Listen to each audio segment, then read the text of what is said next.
our second commissioners meeting of the month of April. Good to see you here. This is not quite the crowd we had last meeting, so. But it is good to see you, and please go through the drill. Turn your electronic devices off if you would, or turn them down where we can't hear them.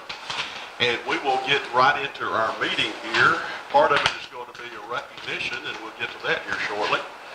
And at this time, I would like for you all just to stand with me.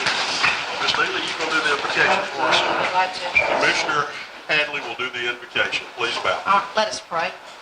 Our dear Heavenly Father, we thank you for this day that you've given us. We thank you that we have the opportunity to come together and take care of the business of this county. Dear Lord, we just thank you for everyone who is here tonight. We pray that you'll be with us as we go through this session, that you'll guide our thoughts, our words, and our actions, that it'll truly be in the best interest of those who live in this county.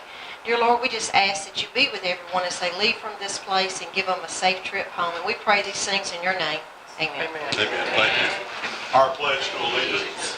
I pledge allegiance to the flag of the United States of America and to the republic for which it stands, one nation, under God, indivisible, with liberty and justice for all. Please be seated.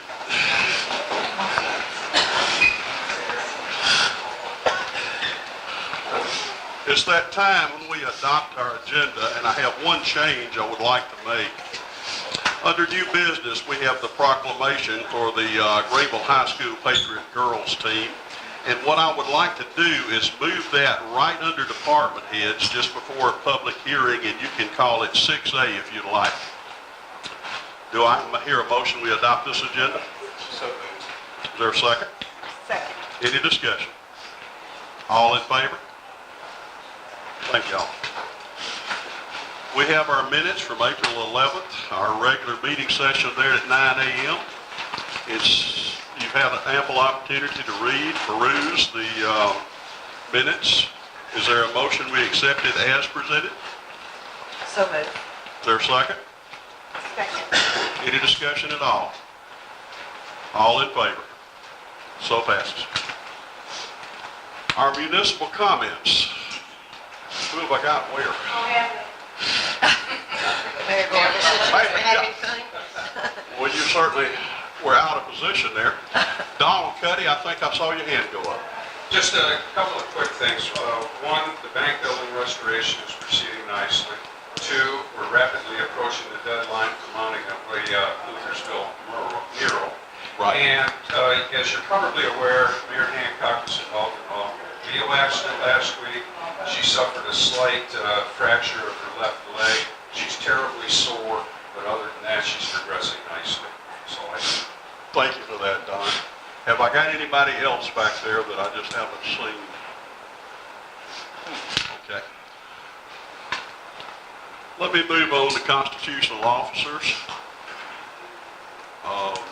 Byron, would you like to fill in there? Don't have anything? And I think you're the only department represented. All right. Department head comments. Skip. Nothing at this time, Chairman. Thank you. Tyrell. Yes, sir. I would like to speak on the cleanup this Saturday. It was a disaster. I'll just be honest with you. Some of the dumpsters didn't show up. We didn't have any dumpster in Greenville. We had 4 dumpsters at Rocky Mountain. So to accommodate the people in Greenville, we had them bring the trash out to our shop, our public dumpster that we pay for out of our budget. But anyways, it's only a 20 cubic yard dumpster. And it's not going to hold much. We took a lot of trash in, a whole lot. So at the end of the day, I had to shut that site down. A lot of people didn't like it, but hey, I had no other choice. We had tires galore. I mean, people just didn't do right. Had some of the companies that would bring us dumpsters out Thursday evening. So you can imagine what the dumpster's going to look like Saturday morning. People are not going to wait till Saturday morning to put trash in there. So I think we got to find a better way doing this. I'll get with Ms. Jane, talk to Mr. Darrell. But I just want to put that out there and let everybody know what went on last Saturday. So were dumpsters supposed to show up and didn't show up? That's right. They're Same taking company wrong from last time? location. Yes, same company, same site. And I know what the resolution. Well, Miss Jane, she copied me in every email that she sent to these Right. people. And it's self-explanatory. My 11-year-old son can see that. But I just want to put that out there, let the commissioners know. Tyrell, if you would, when you and Jane and y'all get your heads together, roll that up to us. What y'all Definitely. said. Yes, I do have one question. Yes, ma'am. Chair. Since we have the retire amnesty and it's supposed to go till May the 5th, so how is that going to work if we received so many tires and we couldn't take any more Yes, ma'am. on Saturday? So are we still going to be in position to take tires the rest of this week? And I hate to think that when people got there and realized they couldn't leave them, they probably didn't take them back home. Well, Or likely didn't. You're right. Right now we have a trailer out there, a 53-foot trailer. It's loaded from the front to the back. We also have a cage, it's loaded. But we still have over 400 or 500 tires on the ground. So the point I'm getting at, the company that comes and gets these trailers, they're not just going to come get these trailers when we call. They got other vendors than more than us, but they said they'll be here Thursday or Friday. So we should be good to take tires this weekend. So the tires that you currently have that are not in that container that's on the ground, is that a safety hazard is. or is that a violation It for us? definitely is. You're supposed to have a pad with a shelter if you're housing tires. It rained, didn't it? Yes, ma'am. It rained and mosquitoes, all kinds of stuff. So So we have to take the manpower to put them in? yeah, if we can get it in the next few days, we'll be good. But like I said, that goes back from the company coming to bring us an empty trailer. How many can they give us at a given time? Just They're one? only going to bring one empty trailer because they're going to pick up one full trailer. Yes, sir. How many, you said we got several hundred on the ground, will they fill up the trailers that they bring, or? Well, if they bring us the same thing that they brought last time, right now we probably have half a truckload on the ground. So, Thank you for the, I just Thank want you, to put Tyrell. that in thank perspective. you. Let me see. Alphonse, you're back there. Just one thing, to thank Tyrell and his crews and everybody that participated, because those guys did a really good job, Great. so I commend you on that. Briefly, I'll take Brandon's voices on this. Okay. Brent's got training, so he's. I wasn't trying to form a class, but I wanted to give you a little update on grants. I know it's been pretty important, a little topic of discussion with us lately. We've just real fast, I'm going to try to go down a bullet point fashion. We had applied for a fire grants, firehouse sub-grant. We were turned down for that. I'm not sure if we told you about that. The window's come back open for that. We're going to reapply basically the same equipment. We're just going to try to be cute about how we phrase things and maybe get it through. I think we made some mistakes on the application, to be honest with you. We have a pending forestry grant, a 50-50 grant. Haven't heard back from that. The big one I wanted to report on, though, is a SAFER grant. We've done a lot of legwork, and we have finished a SAFER grant that's for staffing. I still have a worksheet to submit today for the recruitment and retention, which is support and financing of beefing up the volunteer aspect of what we do.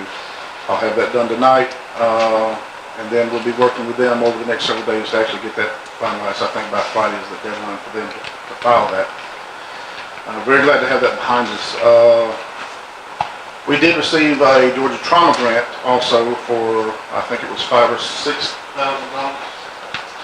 We bought a couple of stair chairs. It's really something we've never had before. It's going to help us get us patients in and out of tight, difficult locations.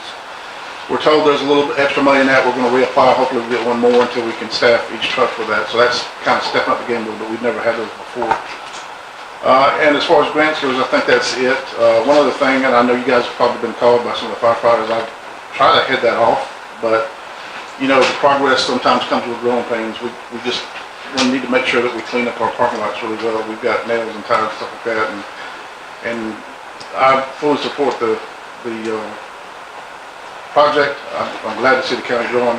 I hope you haven't been bugged too much, but I've been trying to work with the firefighters and just asking for the patience on that because some of them are a little concerned about that. But sometimes a lot of nails show up in our driveway, but overall, I think it went pretty well because I haven't heard as much from the guys as I've heard the last few times. So, but that's it in a nutshell. Thank you. Thank you. Thank you. Come over. Ron, I guess you're going to hold the public hearing.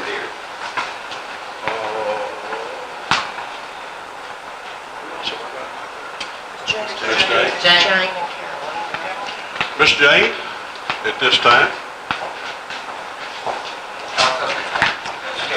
I know, that, You can't hear. in the back. You Yeah, can't turn hear us in that the off. back. Turn that off over Right there. there. Just hit that button right there. I'm here just on behalf of Pete Meriwether Beautiful and to continue the conversation that Tyrell started. We are overwhelmed with the litter that came in Saturday. There's so much that we can't manage it. I would like to have a work session dedicated to just this topic. We've got issues with not having enough containers and then for the company not to bring them to the right place, take them to the wrong place and then say, oh, I'm sorry, I didn't read your memo. I was using an old list. And on April the 16th, they got the email and they responded, okay, I can do this. And then we were short those two at Greenville, which really screwed up everything. And then the fact that we had so many tires that Monday morning that they can't take tires, and then we hear from that because we advertised that we'd have tire amnesty open for them to bring, and then first thing Monday morning, we can't take the tires. There's so much that we've got to work on. I don't feel comfortable scheduling another cleanup for the fall. We do it every 6 months until we solve our problems. We've been so successful in getting the word out that we're going to lose our credibility, I feel like, because we can't do what we said. They're doing what we asked them to do. They're bringing all this to us, but we can't manage it. So, I know I sound frustrated and I am, but everybody else is too. How many in the room, raise your hand if you were working Saturday? All these people are out helping us, and I appreciate it. In addition to them, we had 115 team members. We encourage teams. We had 16 teams, 115 people on those 16 teams. Not everybody has brought their results in to me, but as of tonight, I know we've got over 200 bags that were brought in by those teams. So, the teams were excited to be out there working. They felt like they were making a difference in the county. And we've got to be able to manage what we say we're going to do. So I just ask for y'all's help and sit down with us and let's try to solve this. One of the suggestions is, we're depending on donations of containers from the 3-4 companies. We may have to just look at buying some or something. I don't know. But I just... And with waste management, though, we've got to get them to the table because they're obligated to do this through our host agreement. Yes. And I were feel they like- the ones that put them in the wrong place? Yes. Okay. So we definitely need to get them to the table And, because they that's part of didn't their... see the urgency of my... I know, when frustration. you texted me, I thought sure they're going to come move them, but then they didn't. They didn't. And then the excuse was I was out of range. I didn't get your call.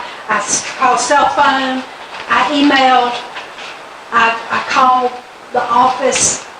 Tyrell went to see them, and we got no results from it. But Well, they need before... to show up a week ahead of time and look at the spot, and then go back. That's what should be Well, required. unless they read their message, they're I'll not go going to know. pick them up, bring them to you.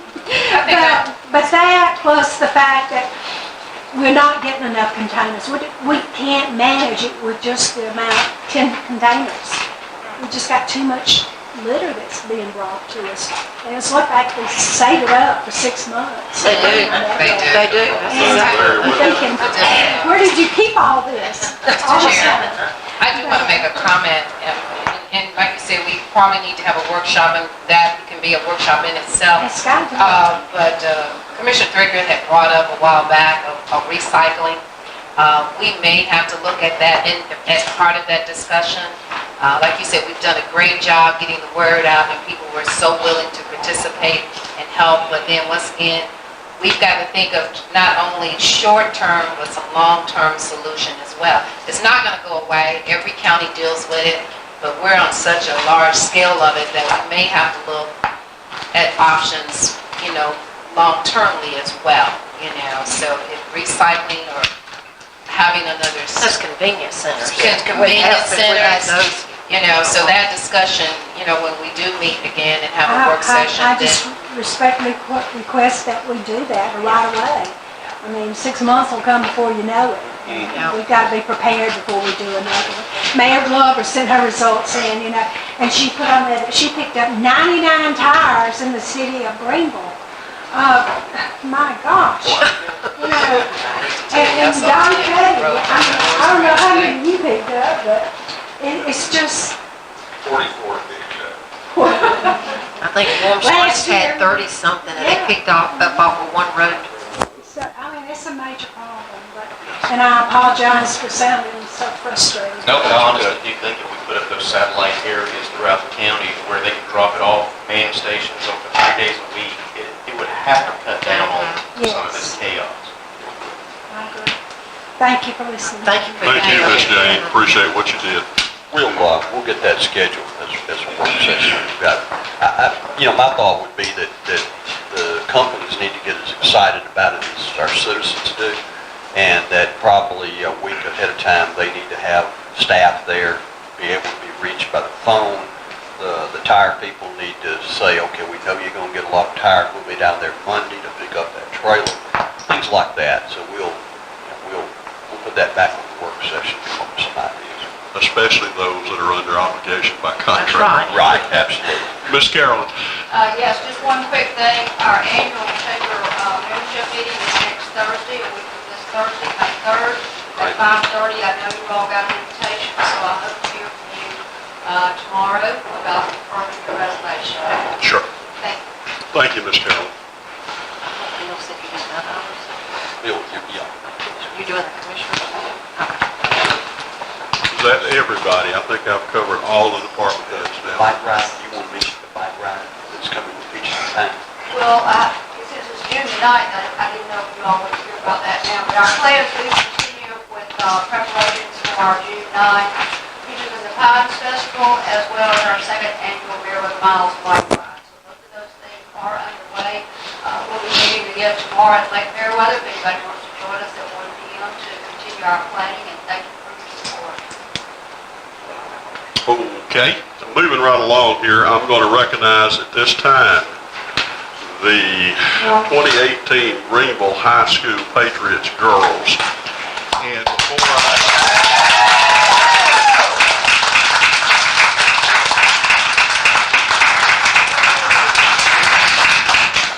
before I start down the proclamation trail, I would like to recognize the head coach, Waukesha Tenney. Would you please rise?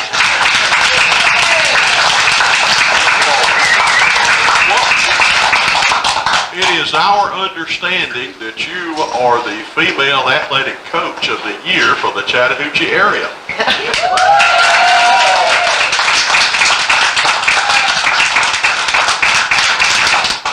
Okay, if you just stand by, I'm going to read this proclamation.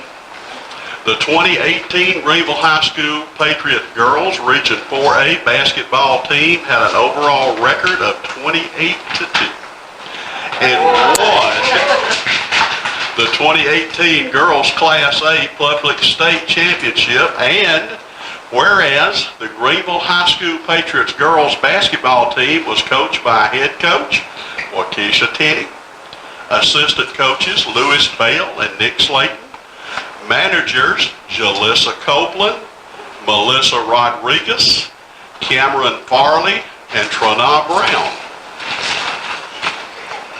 If you're all out there listening to me, whereas the 2018 Greenville High School Patriots girls basketball team had a membership of 14 players: Adriana Perdue, Shania Simon, Tanaya Sinkville, Aliyah Sewell, Jabrika Leslie, Alexis Ford, Alexis Ford, Shabrika Leslie, Talencia Torrey, Daria Greer, Uriah Slayton, Amaya Cameron, Brittany Davis, Camille Godfrey, and Kanaya Bell. And whereas the citizens of Meriwether County are proud of the team's performance and the way they have represented our county, now therefore be it proclaimed that the Board of Commissioners of Meriwether County does hereby commend and congratulate the 2018 high school girls basketball team for their outstanding achievement. In witness whereof, I have hereunto set my hand and caused the seal of the Meriwether County Board of Commissioners to be affixed this 24th day of April in the year of our Lord, 2018.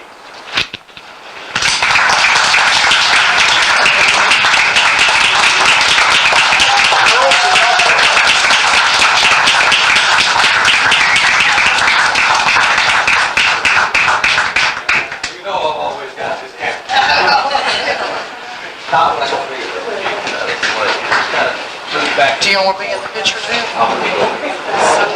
Mr. John, we're going to get the board members to come down too and have their picture taken with them. Come on, y'all. We'll try our best to get as far away as I can. Y'all gonna be in front. Well, you pull a seat.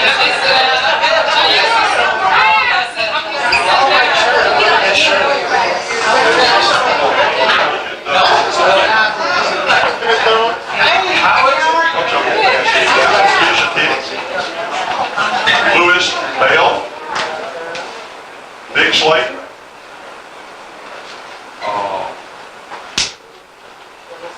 okay.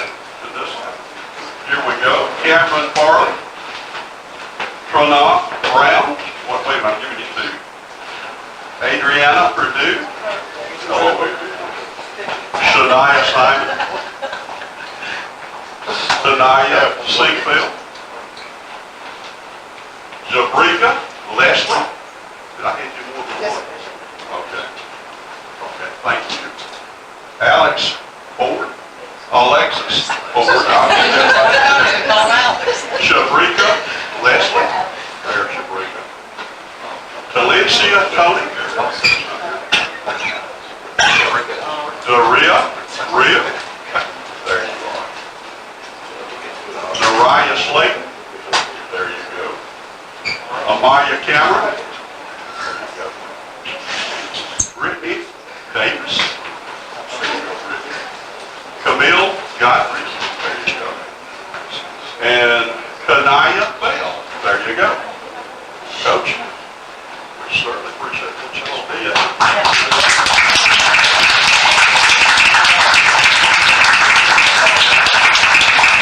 I think I'm going to get to shake all of his hands. We're going to have to get around here for a picture. We're going to turn around this way. You guys turn around this way. He's going to stand there. Mary, you're not going to say that. Brittany, don't you be hiding in the back again. Where you at? I know I'll be Don't you be hiding back there.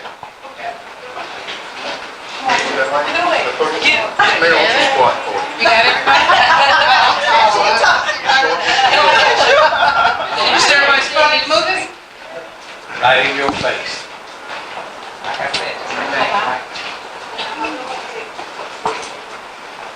Okay, I can't see her face. I'm behind you. You're good. You can sit down behind. There you go. You're behind. Okay. Brittany, you're hiding. Rick and I.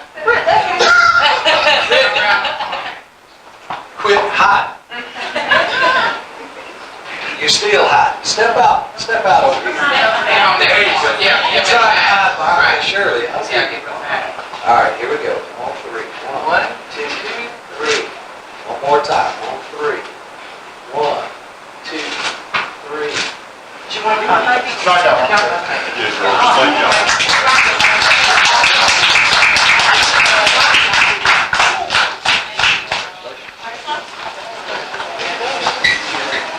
Mr. Jones. Here's your list of everybody. Okay, thank you.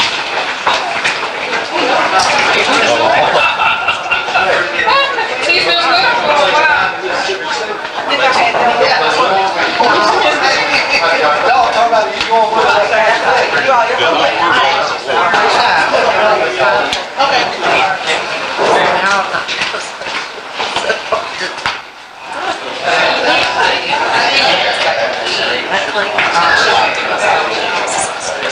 them back to order. Would there be anybody else here for the public hearing? Rezone for Mr. John Flavor, Jr. Will not speak.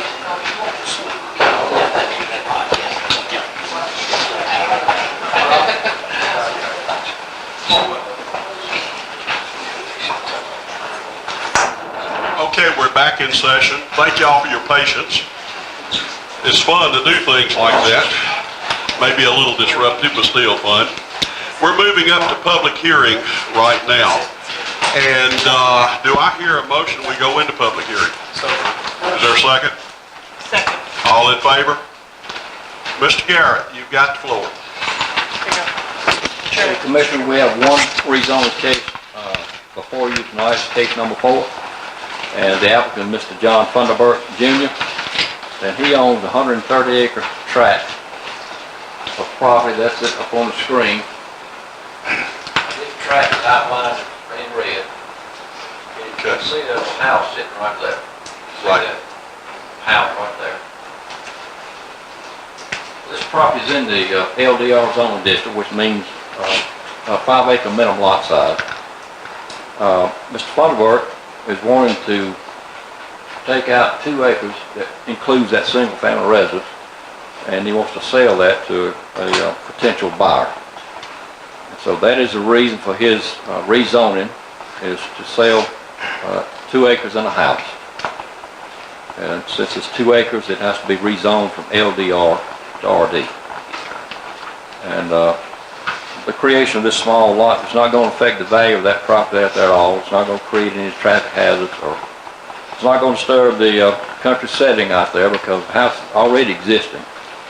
And the 2-acre lot cannot be further divided, so it's not going to create any problem at all. And my recommendation is it be approved, and it's also a recommendation of the County Planning Commission. Any questions for me? Commissioners, any questions? Just stand by, Ron. We'll probably need you in a little bit. John Funderburk, you have elected to speak. Would you come forward? Yes, I have. Thanks for taking time to hear my rezoning request, all of you. First of all, I know y'all have a thankless job sometimes, but thank you for hearing me. I like to do everything I do in life in terms of win-wins. This would be a win for me because it would take land that I cannot use for my cattle operation out of my portfolio at a more than fair market value. It would be a win for the county because it would increase the tax base because I'm selling it at a more than fair market value. It would also be a win for the county because we would have 2 law-abiding citizens coming from another county that would also be taxpayers in our county as well. So therefore I see it as a win-win for both sides. Is there any questions for me?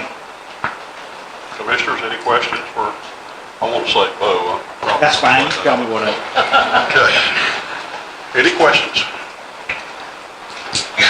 Thanks, Bo. Thank you. At this time, I'm sorry. Anybody out there in the public wish to speak?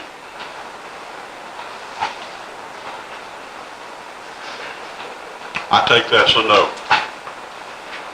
Commissioners, any further discussion from up here that you'd like to do before we pass judgment here? If none, Bo, this is in my district. I move. Oh, I'm sorry, we still in, that's right. Commissioners, do I hear a motion we go out of public hearing? So moved. Is there a second? Second. Okay. All in favor? We're out of public hearing. Any more comments from anyone on the board? Well, we'll dispose of this right quick then. Since this is in my district, I move we approve the rezone. I'll second. Any discussion? All in favor? Bo, you're rezoned. Under old business, we have our ordinance number 2018-01, payment of taxes in conjunction with business license.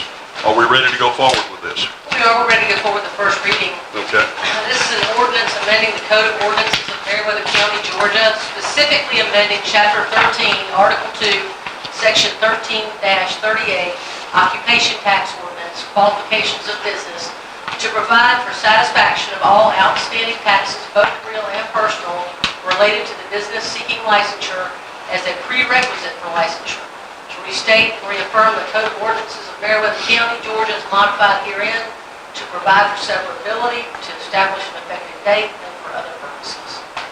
So what it basically boils down to is that a business seeking licensure or seeking to renew their license prior to obtaining the license has to have satisfied any taxes due on the property related to the business, whether it be personal property or real property. Since that's the first reading, there's no action we need to take on this, is there? We'll bring it back at the next meeting and ready. Unless you guys have any questions. This is the first reading. Well, yeah. Commissioners, any questions?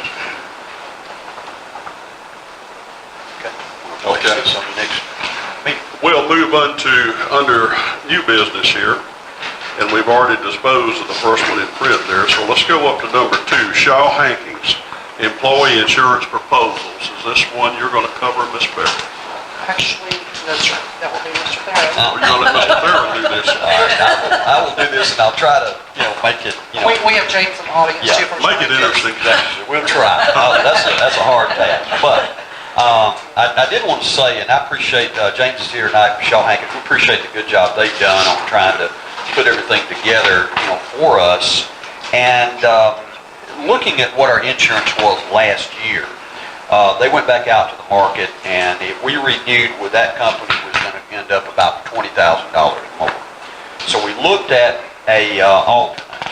And in doing so, we came back with a proposal from Cigna, which actually saves us $66,507 over our premium for last year. Now, in addition to that, it increases the or it's a better deal for the co-insurance because it's an 80-20 as opposed to a 70-30 plan. They have removed the prescription deductible, which I would say was the biggest issue that we had with the last. The co-insurance on out-of-network benefits went from 50-50 to 60-40. And in addition to that, Cigna is going to include $7,500 in wellness funds for us as well. So that was a really good deal for us. We looked at the 18-month rate as well, and that really was not something that was feasible at this time. What we were trying to do is get it back to a January 1 date, but we've talked with James and we think we've got a couple of plans. We might be able to accomplish that in the future, but right now, by far the best deal is to go with that, the reduction and go with Cigna. Now, in addition to that, we get all my documents here and try to make this fun as well. On the dental renewal and market analysis, we were able to go and get a MetLife proposal that saved us $5,665. And I think if you add those numbers together, you're looking at about a $72,000 savings over the previous year. And with that, the benefits are the same or better. The offers of the doctors are comparable, as well. Young Vision, we still have a UHC Spectre plan, which is good for 2 more years, so we really would not doing anything with that. We looked at, with the savings, the possibility of increasing the county-paid term life insurance for the employees. Right now, we offer 25, and we were looking to increase that to $35,000 benefit. And that was very reasonable. The cost of that was $27.35 a year, which still leaves us a savings of about $69,000 over the previous year. We looked at the short-term disability, and this is, there's no change in that. I think that's a voluntary program. We looked at long-term disability, and we looked at that, and if the county wanted to look at it as an option, that's going to take about $14,000 to be able to make that if you want to look at that as an option. And of course, if we do, we would recommend retaining One America. On the EAP program, we're going to renew that with ESPRI. There's no change to the benefit or the rate. The health reimbursement arrangement, there's no change to service or costs with Continuum. Then we have another option of telemedicine that gives an option to have 24/7 access to video or telephonic consulting with a physician. The physician can provide recommendations for care, including writing prescriptions. There's no co-pays. It also includes medical bill saver, health advocacy, nurse line, doctor's line, and pharmacy discounts, which with our pharmacy plan, I'm not sure that's going to help us a lot. The cost of this is about $8,900 if we wanted to consider that as an annual benefit. Again, what we've got is with the work of our staff and Shaw Hankins, is we're able to get the health insurance, which I feel is actually a better policy than what we had the previous year, at a savings of $66,000 and some change. We got the dental, which is equal or better at $56.65 savings. And if we add back in the life insurance, our savings is still going to be $69,000 over what it was previous year. If we added the disability, it would reduce it to 55. And if we added the telemed and the disability, it would reduce it to 46. And I know that we've talked about some situations where we need to, to be competitive, we're going to have to address some salaries in some areas. And I think Bill told me that we're looking 44 to 66 range in there, depending on what we're able to do. So, and I think our budget's looking pretty good, and you feel like we can manage those changes with or without. So, recommendation is to renew with Cigna at $66,507, and then with the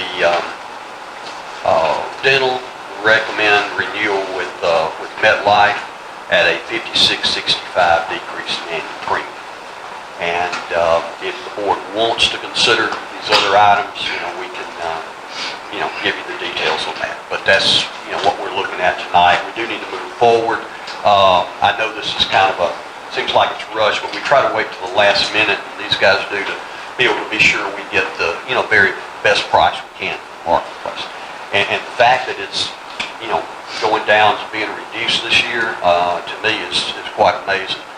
We had 2 years ago, I think it reduced, it went back up, and we're there again. So I think things that we're doing, the wellness program, the way these guys handle all of our care and benefits, it's phenomenal that we can get that kind of reduction in the program.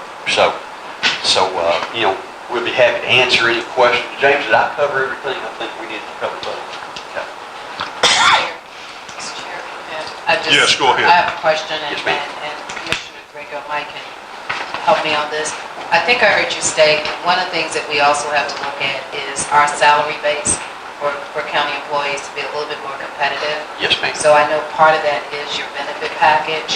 Right. So the one with the short-term disability and telemedicine, would that be optional, or is that something that we have to offer for them, or is that something they can pay themselves It would be. in the event that, okay. Yeah, a lot of times you'll have a cafeteria type plan where the employees can select items. Right now, I think, can you correct We do this? have short and long-term disability now. Commissioner Hines, that employees is voluntary. Yeah. Can get that. The other package that they offered with Teladoc, the nurse hotline, and also the advocacy plan, that was one of the key things I was looking at for that, just to see if we could test that for a year to see if it would help us to have more savings next year from employees possibly, rather than going to the emergency room after hours, being able to call in and see if it was something that they needed to see about right then, or if it could wait, or if the doctor could do a prescription and they could go to their local pharmacy and get that. But also the advocacy I thought would be real good. Now, we do have an option through Aflac that they will give us that for free. That's one of our choices of 5 things. Would be for free from them if we don't choose it with this package. So the advocacy part can be free from it? Yes, we can get that. We had a choice of 5 different things. That was my first choice until I found out about this. My second one was on fraud protection. Do we have any statistics on the telemed in other counties, how it worked? Was it something that really helped those? Because I'll be honest with you, I'm not a telemed fan. Yes, I don't have any, paperwork with me today, but a few counties going through renewal at the same time as y'all. There was one that just recently, I believe it was, they estimate the savings, but it was about $40,000 that would have hit their claims had they not had the telemed.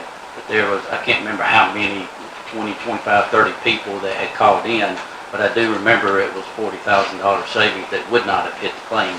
Do you know where we would be with that 40,000 hitting? Where would that make, say, next year's proposal, when they go in and look at the total numbers to hit it, where would that go?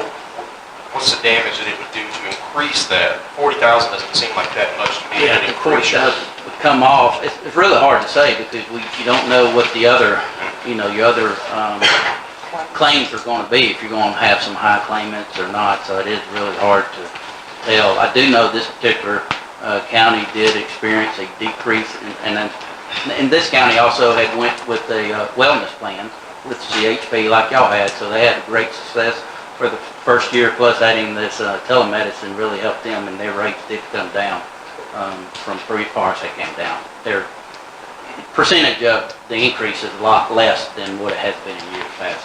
I mean, really a lot less. It was a county that had a high claims. Okay, Ms. Beth. On the county that you're referencing, is it a county like ours, rural, or is it a metro? No, it's a rural county.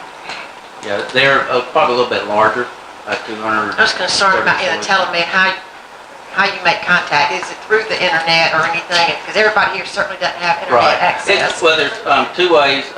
It is internet, or you do have I've got it on mine. We actually have this plan ourselves, but I have it on my phone app, an app on my phone. We don't have great cell service everywhere either, so that's why I asked you. So, yeah, I mean, it would definitely be, I believe they do have a telephone call also, too, where they can call, go on the internet themselves, or use their cell phone through the app. We do have, the way we approach it and tell people about this, we do make sure they know, hey, if you got an emergency, you need to go. These are the things that you know are common that you have every year. You got sinus problems, that pollen season coming around, and you're feeling it, and you're like, I really don't want to make a trip to the doctor. Utilize the telemed, call them. Also, we see where it helps productivity, where we've had people who actually sat at their desk, called, took about 10 minutes, make the call. That way they don't have to leave work and go to the doctor's office. Let me be sure I heard everything that you said, Mr. Gay. The Sigma plan plus the MetLife Dental plus the no deductible prescription plan and telemedicine would still give this county a savings of $46,000 per annum. Yes, sir. That's if we did the dental, the, yes, and the increased life insurance and added increased life, I didn't have right, that was at 25 to 35. So that was the 5 that you were mentioning. Right.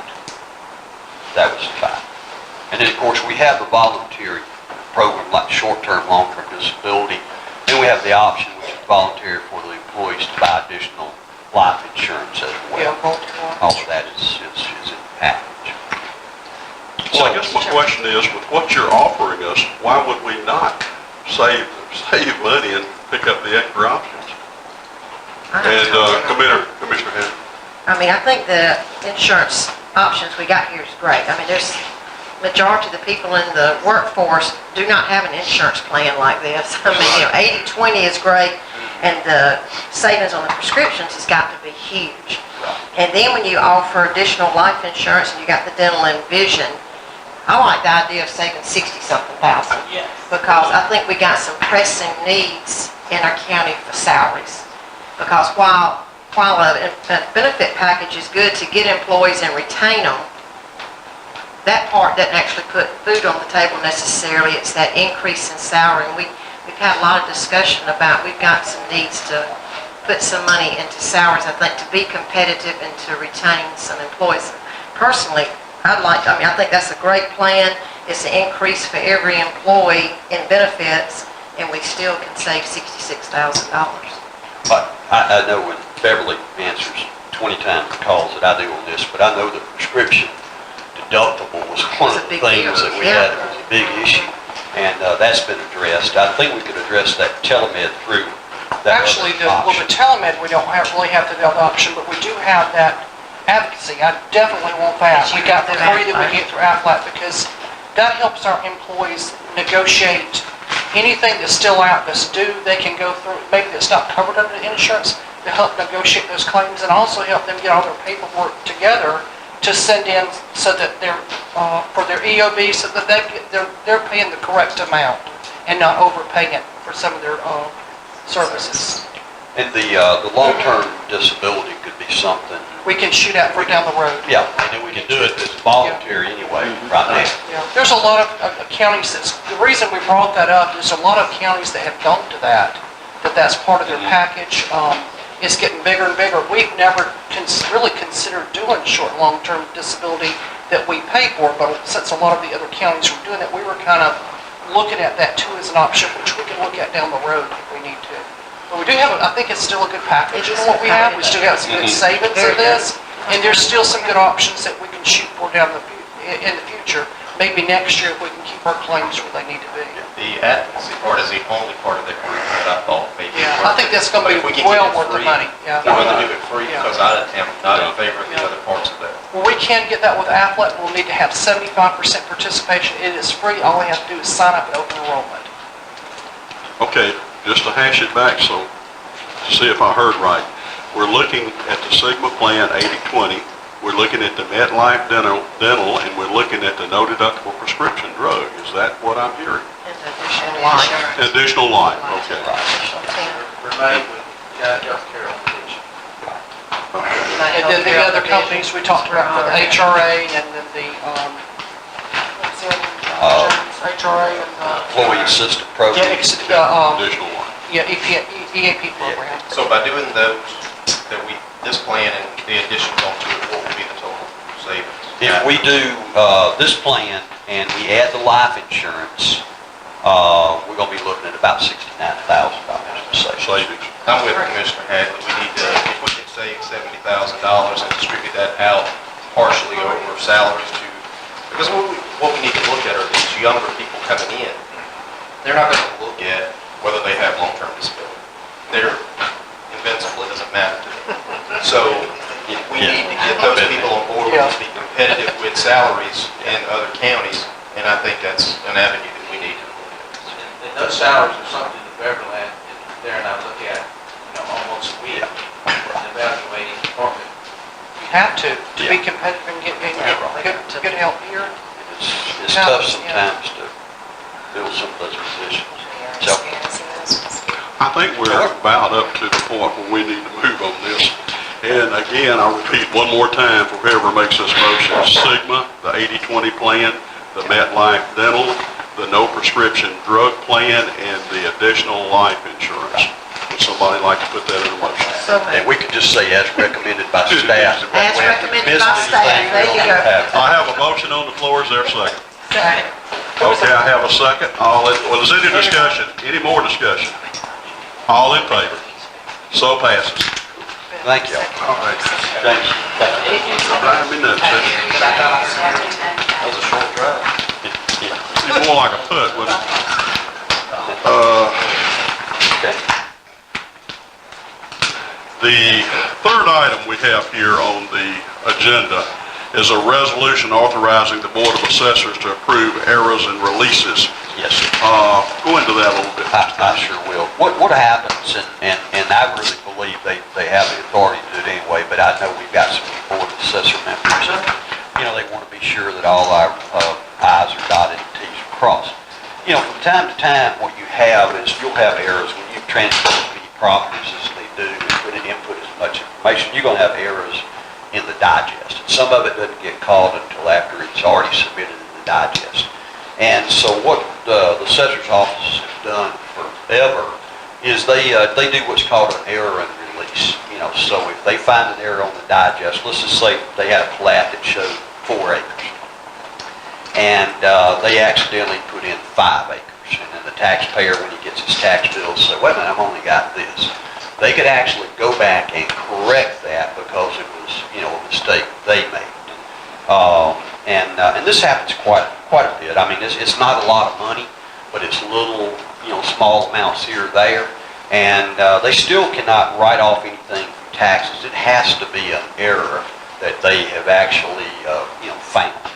And then this requires them to be able to go through a procedure where the chief appraiser investigated. He's got to get with they got to get with the tax commissioner, and then they agree. If they disagree, it goes back to the Board of Assessors, and then twice a year requires them to bring this back to you guys and say, here's a report on what we've done in terms of errors and release. But this is a common practice. Again, I don't know. I'm really not familiar with even needing the resolution, but some of our board members felt like they would be good just to have.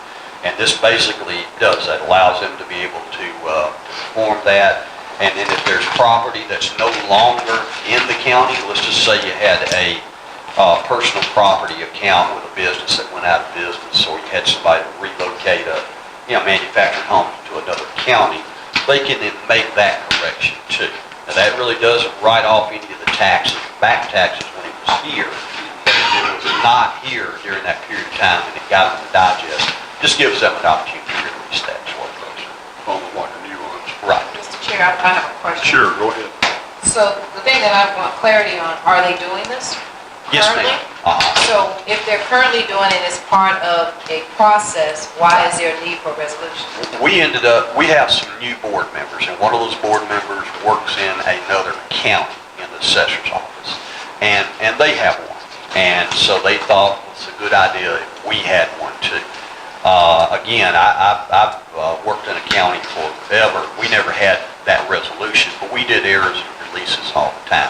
I think it just gives them an extra, comfort zone, especially when they get ready to take the digest to the state. If they ever ask them about an error and release, resolution, you have it. It doesn't really change anything that they're not already doing. The only thing it actually does is this actually calls for biannual reports to you guys, and we're really not receiving those right now. So you're going to get more information That might be good to than have. we have. That's right. So my recommendation would be to approve it, and if there's anything that's a release of, of property that's still here, that still has to come back through the board for y'all's consideration. This is just errors. Any more discussion, panel? Well, I think I need a resolution authorizing the Board of Assessors to approve errors and releases. Would someone make that motion? So moved. Is there a second? Second. All in favor? Any opposed? Thank you. So passes. Now, under item number 4, we're going to declare surplus several vehicles, I believe, here. Would you like to cover that, Mr. Gill? Yes, sir. And these are vehicles out of Sheriff's Department, and they, believe me, they get full life out of them, and then some before they have to surplus them. But these are some that truly are expended. And I think they want to be able to maybe just sell these and dispose of them because they're no longer, really usable in our fleet. So our recommendation would be to declare surplus the 1, 2, 3, 4 Dodge vehicles that you see there. And then number 5 is a little bit different scenario than I'll go into. Panel, any questions about these vehicles? Do I hear a motion we declare them surplus? Is there a second? Second. All in favor? Any opposed? So passed. Thank you. Number 5, we also have another item here to declare surplus, but you said that was a little different. Yes, sir, I just wanted to explain that one. That was a car that still had some life, but, not as much life as we needed. And it ended up being in an accident and was totaled. And so the problem with that, it takes out a vehicle from the Sheriff's Department's fleet that they really need in their fleet. And of course, we got insurance proceeds on that, but it still takes a supplement, probably of $14,000 to $15,000 to be able to replace that particular car. It's just kind of like if you got an older car with your personal insurance and you end up having an accident, they're going to pay you the value of that car, not the value of replacing it. And that's exactly the situation we have. So our recommendation would be to declare this surplus and ask finance to come up with some funds to help them replace this vehicle in their fleet. How much is it going to cost to replace? About insurance proceeds plus about 15. Would imagine our insurance proceeds probably were about 15 as Yeah, well. and that was not at fault from the Sheriff's Department. Another person hit our patrol car. Their insurance is paying some money for that.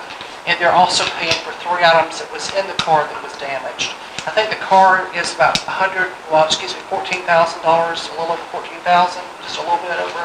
And then the 3 items were more than $1,500.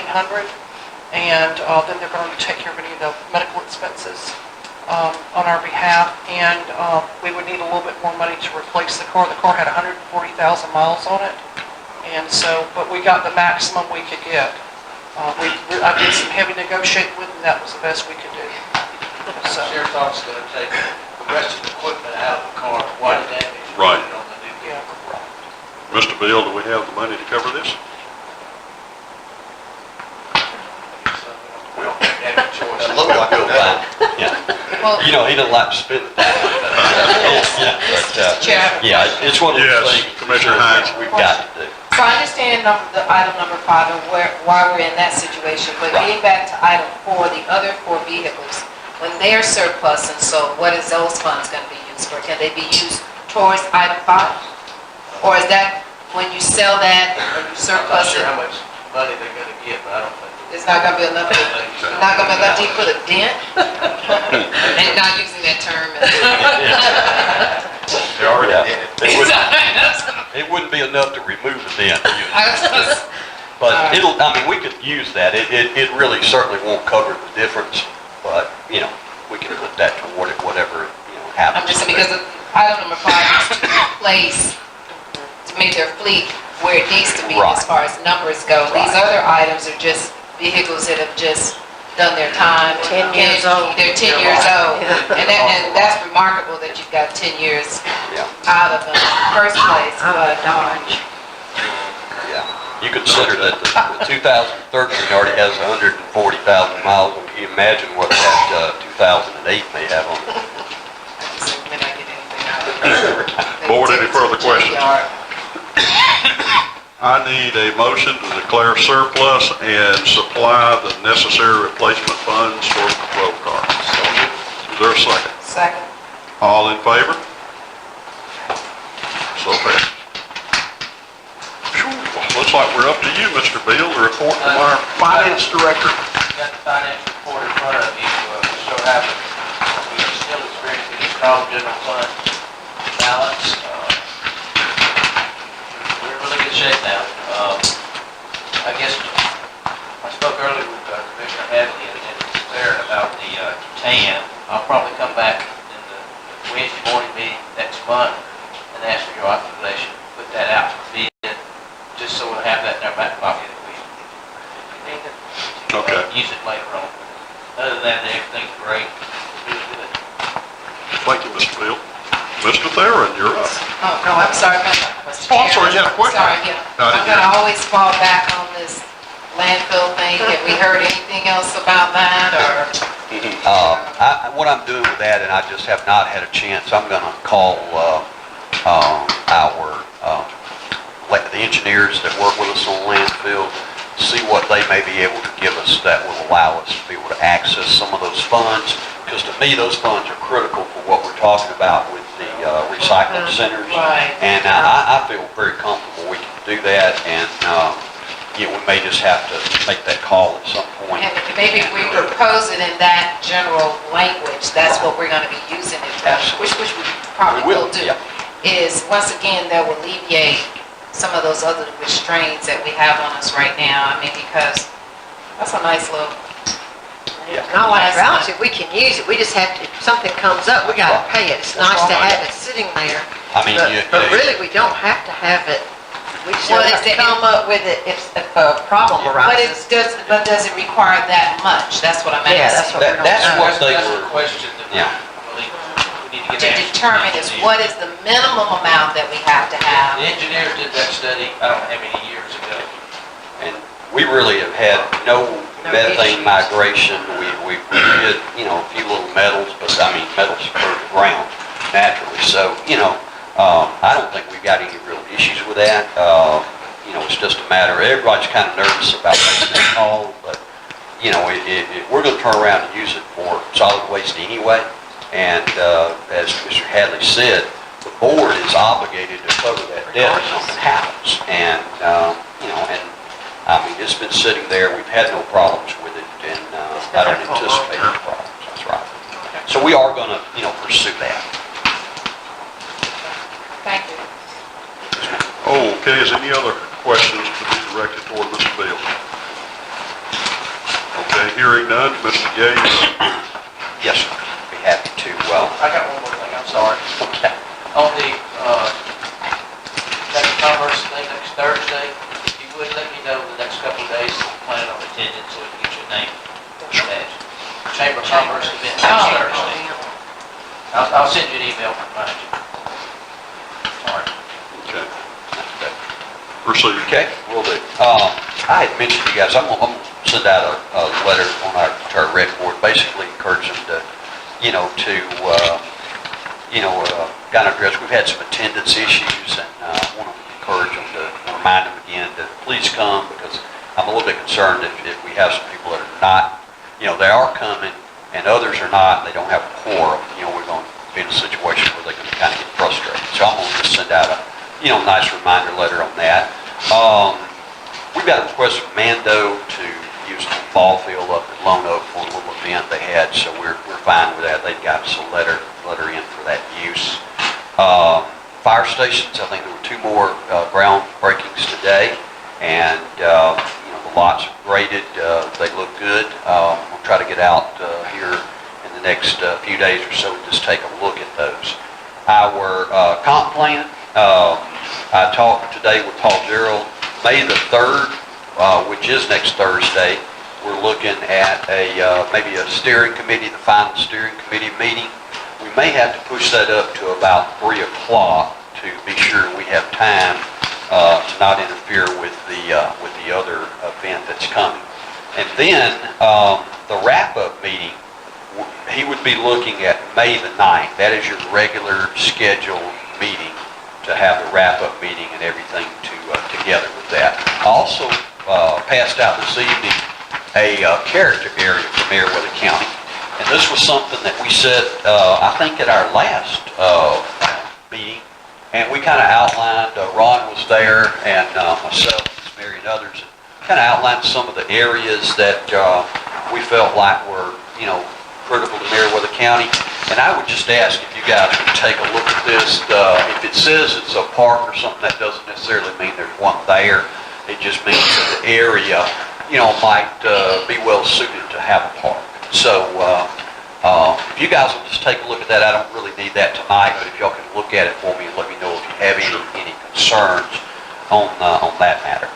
I attended a vision meeting in Lone Oak, and we had a lot of citizens there, and I think that went very well. See some citizens here tonight that were in attendance.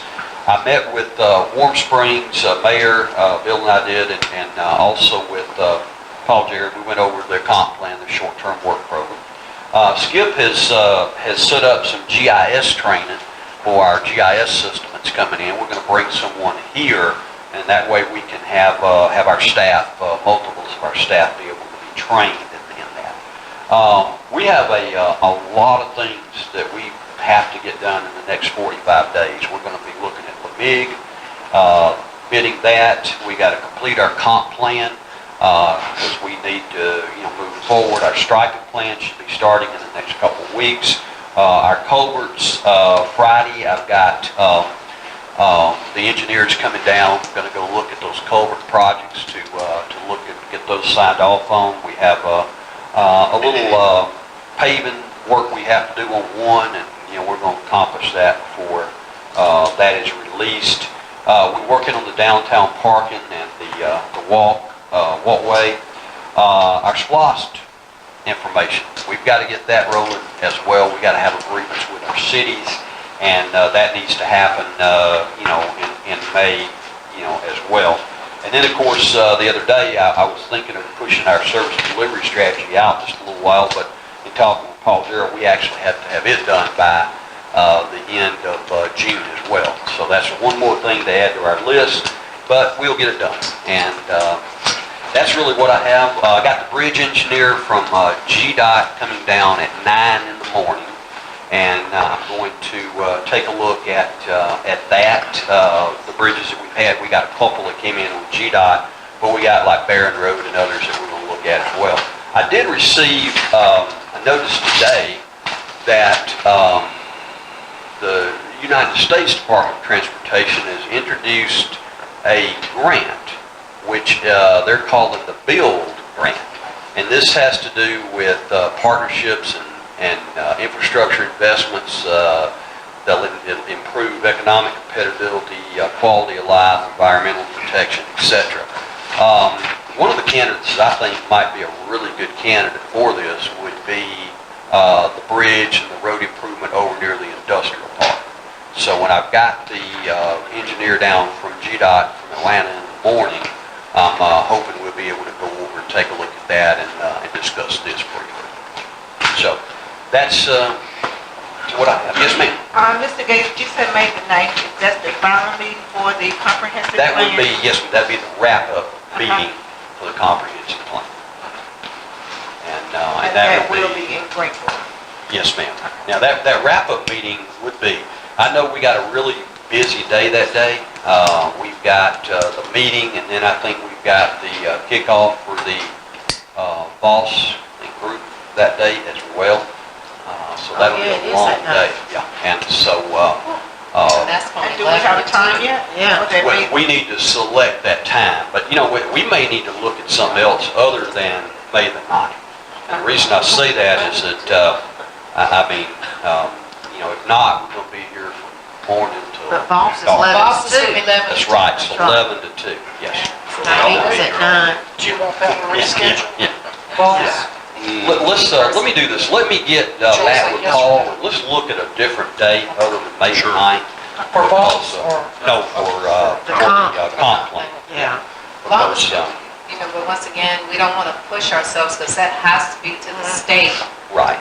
by what's today, because the state's going to hold it for 30 days. 30 days, right. And then, Yeah. and if they, hopefully it's going to be together, we need to make any changes. We have to have enough time in there to do that. So What I would suggest that, that we still try to do it that same week, but maybe just not that day, since we got, I think 11 to 2, we got the boss meeting, and that may go longer.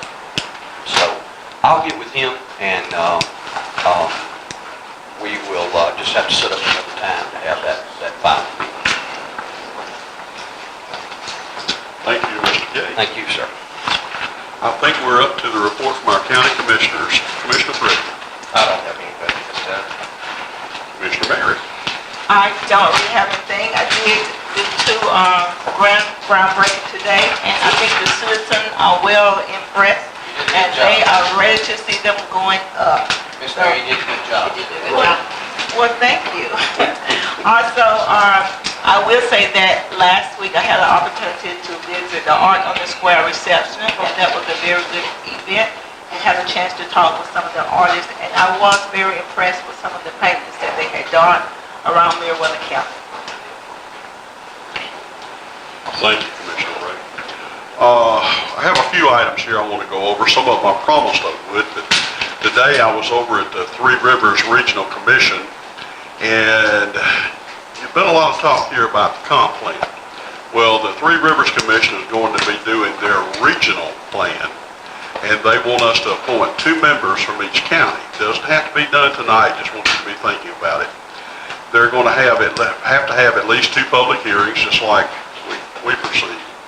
And they're wanting a member from our staff and somebody in the general public to come take part in this. So there's 10 counties, 2 representatives, and this will be a 20-member steering committee.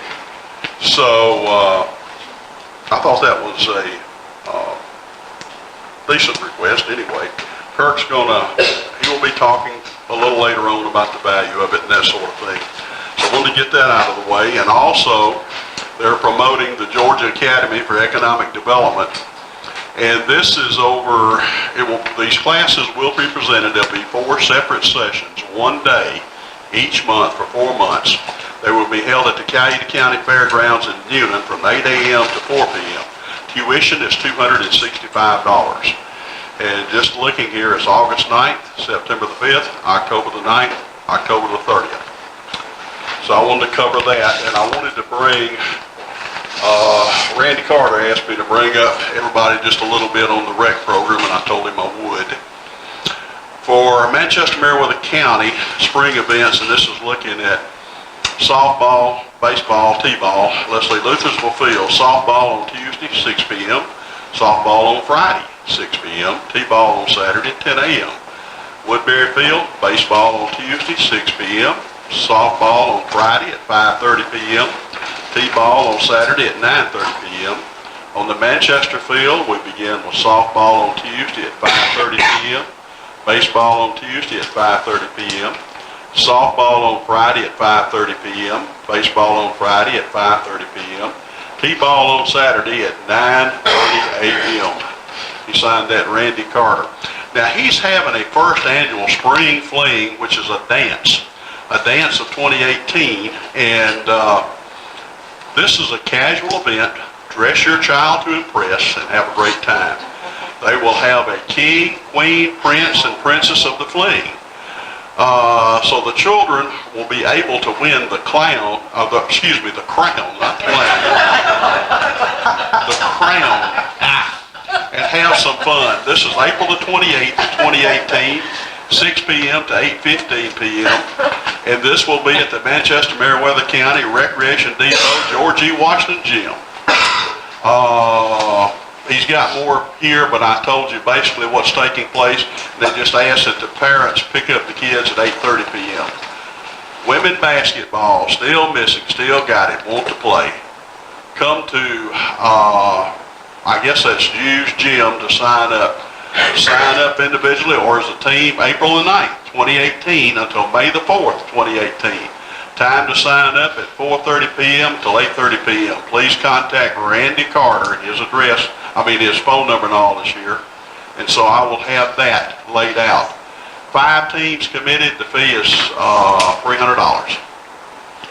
And he's getting ready. The Manchester Meriwether County Recreation Department will be presenting youth summer football, ages 7 to 11 years. Sign up May 25th, 2018.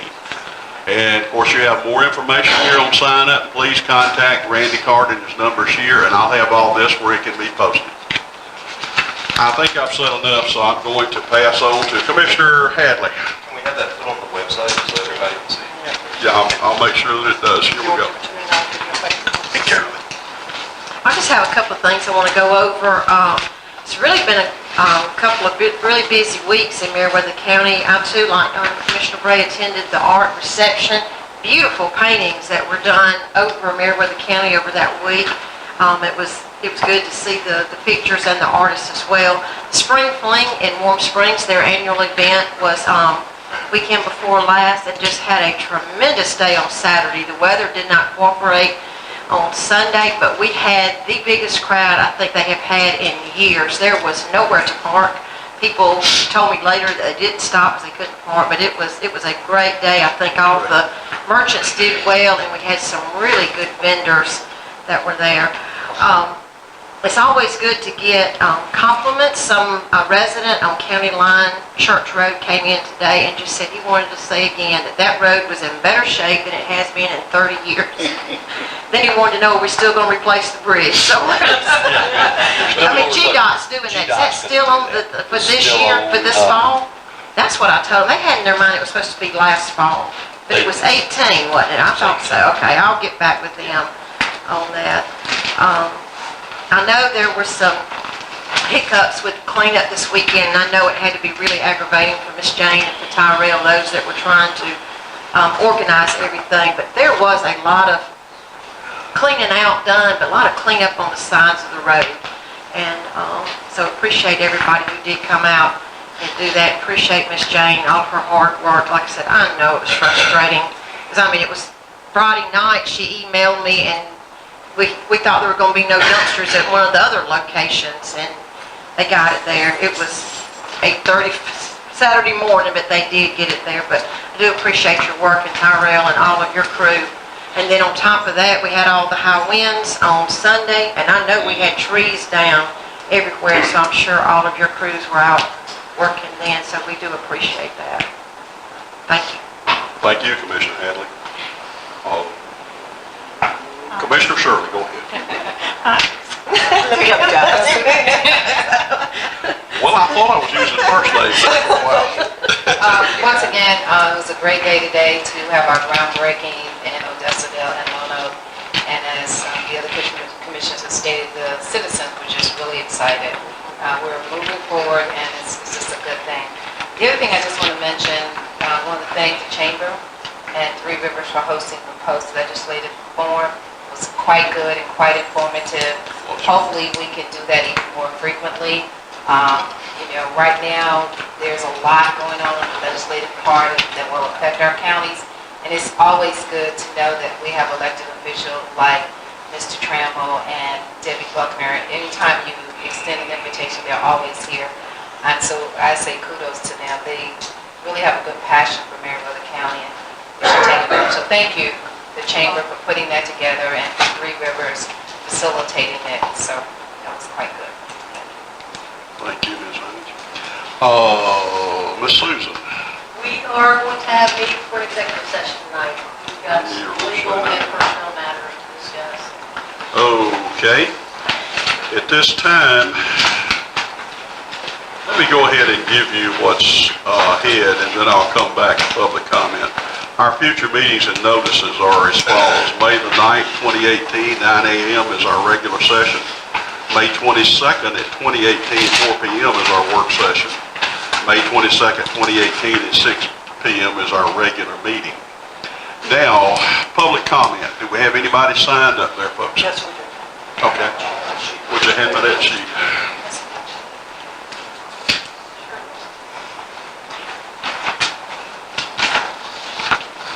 As you come forward, please state your name and address.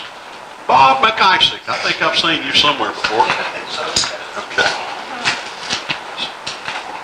My name is Bob McIsaac. I live at 451 Hawksnest Drive, which is off the infamous Beulah Evans Road. And I believe it's they used to call Oakland Community Center, northern part of the county.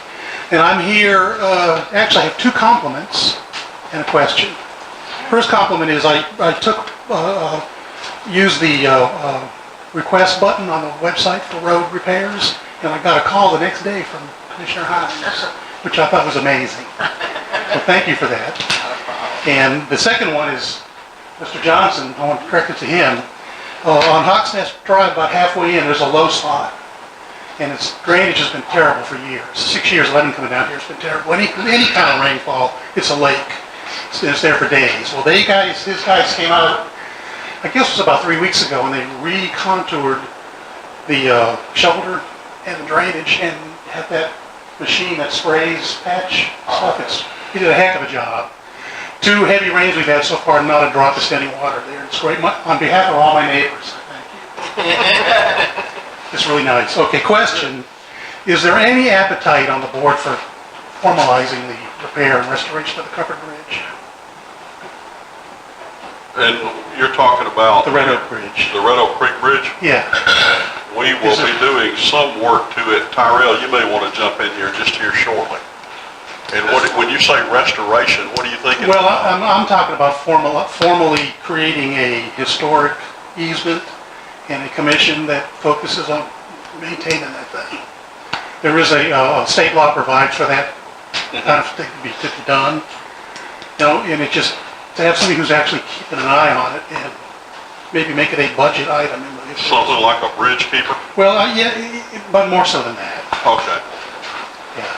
There's a formal state designation or Yes. process to go through? Yeah, it's in, I don't have the all totally with me, but in section, I got it here. If I can open up the page. Title 44, it's under its property. And then chapter 10, historic preservation, under there, there's a whole process for creating this sort of thing. You really got my wheels turning here, Bob. All we have right now is, we know it's on the National Historic Register. Right. That doesn't do anything. That's true. There's no protection provided by it. So, but this way you could actually protect the thing. It needs to be protected. And it needs some work, obviously, so. Email that information. Okay, I can do that. I'll get it. Sure.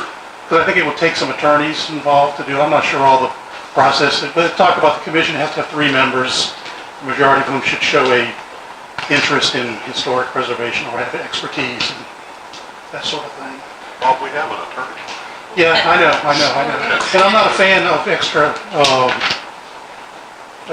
bureaucracy, Right. but I believe this thing is worth creating some. I think it's one of the greatest assets the county has. Good. You know, we did that dinner last fall, That's right. which got everybody real excited about it, but also everybody noticed how rough it is. It needs some help. And I was talking to Claren earlier, there's that metal frame that's supposed to keep large vehicles from going into it. Somebody has pushed the boulders over to the right-hand side of it, and there's fresh dually wheel tracks in the mud where somebody went around it with a big truck. So I don't know, we got to stop that. Anyway, I'll get you that information. I would be more than happy to be part of the process Good deal. to help keep that thing alive. Sounds even great, that's better. Okay. Appreciate you coming forward, Bob. Thank you. I have no other names on here. I trust nobody else wishes to speak at this time. Okay. I assume we're ready to go into executive session. Do I hear a motion? So moved. Is there a second? Second. All in favor? Folks, we're in executive session.